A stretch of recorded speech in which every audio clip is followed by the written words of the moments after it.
Apa itu konseling kelompok?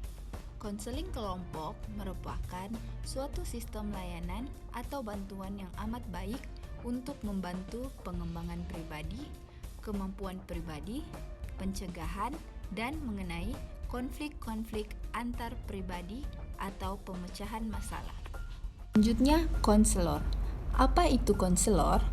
Konselor adalah pihak yang membantu klien dalam proses konseling sebagai pihak yang paling memahami dasar dan teknik konseling secara luas. Konselor bukan hanya menjalankan perannya sebagai fasilitator bagi klien, melainkan juga bertindak sebagai penasehat, guru, konsultan yang mendampingi klien sampai klien dapat menemukan dan mengatasi masalah yang dihadapi. 3 karakteristik konselor. Yang pertama, congruence. Seorang konselor haruslah terintegrasi kongruen. Yang kedua, unconditional positive regret. Konselor harus dapat menerima atau respect kepada klien walaupun dengan keadaan yang tidak dapat diterima oleh lingkungan. Yang ketiga, empati. Empati adalah memahami orang lain dari sudut kerangka berpikirnya. Fungsi dan peran konselor. Fungsi utama dari seorang konselor adalah membantu klien menyadari kekuatan-kekuatan mereka sendiri, menemukan hal-hal yang dapat merintangi mereka, menemukan kekuatan tersebut, dan memperjelas pribadi seperti apa yang diharapkan. Peran konselor. Kore 2009 menyatakan bahwa tidak ada satupun jawaban sederhana yang mampu menerangkan bagaimana sebenarnya peran konselor yang layak. Ada beberapa faktor yang menemukan peran konselor, yaitu tipe pendekatan konseling yang digunakan, karakteristik kepribadian konselor, taraf pelatihan, klien yang dilayani, dan setting konseling. Konselor dalam konseling kelompok. Karakteristik konselor dalam konseling kelompok adalah sama dengan yang terdapat pada konseling individual. Tugas konselor adalah melakukan pemeliharaan, pemrosesan, penyaluran, dan pengarahan. Klien. Apabila konselor adalah pihak yang membantu dalam proses konseling, maka klien bertindak sebaiknya itu sebagai pihak yang dibantu. Walaupun terkadang masalah yang ditangani seorang konselor adalah sama, tetapi tetap saja memunculkan reaksi yang berbeda dari masing-masing klien. Karakteristik klien. Klien sukarela.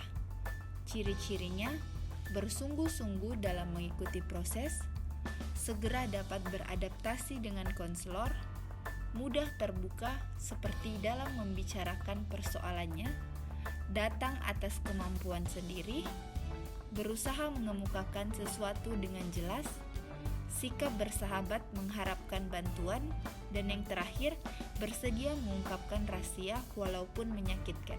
Dan terpaksa. Ciri-cirinya, klien bersifat tertutup, enggan berbicara, curiga terhadap konselor, kurang bersahabat, dan yang terakhir, menolak secara halus bantuan konselor. Selanjutnya, klien enggan dan klien bermusuhan atau menentang. Klien enggan adalah klien yang datang pada konselor bukan untuk dibantu menyelesaikan masalahnya, melainkan karena senang berbincang-bincang dengan konselor. Sedangkan klien bermusuhan atau menentang merupakan kelanjutan dari klien terpaksa yang bermasalah dengan cukup serius. Fungsi konseling. Fungsi konseling memiliki 2 fungsi layanan. Yang pertama, fungsi layanan kuratif dan fungsi layanan preventif. Fungsi layanan kuratif yaitu layanan yang diarahkan untuk mengatasi persoalan yang dialami individu. Sedangkan fungsi layanan preventif yaitu layanan konseling yang diarahkan untuk mencegah terjadinya persoalan pada diri individu. Tujuan konseling. Penentuan tujuan konseling mutlak harus dilakukan untuk memperjelaskan apakah yang terjadi, alasan klien datang kepada konselor. apa yang ingin dicapai dalam konseling, serta bantuan apa yang harus diberikan oleh konselor kepada klien. Faktor-faktor yang mempengaruhi proses konseling. Yang pertama, struktur. Struktur adalah susunan proses konseling yang dilakukan konselor secara sistematis. Yang kedua, inisiatif. Inisiatif dipandang sebagai proses untuk berubah.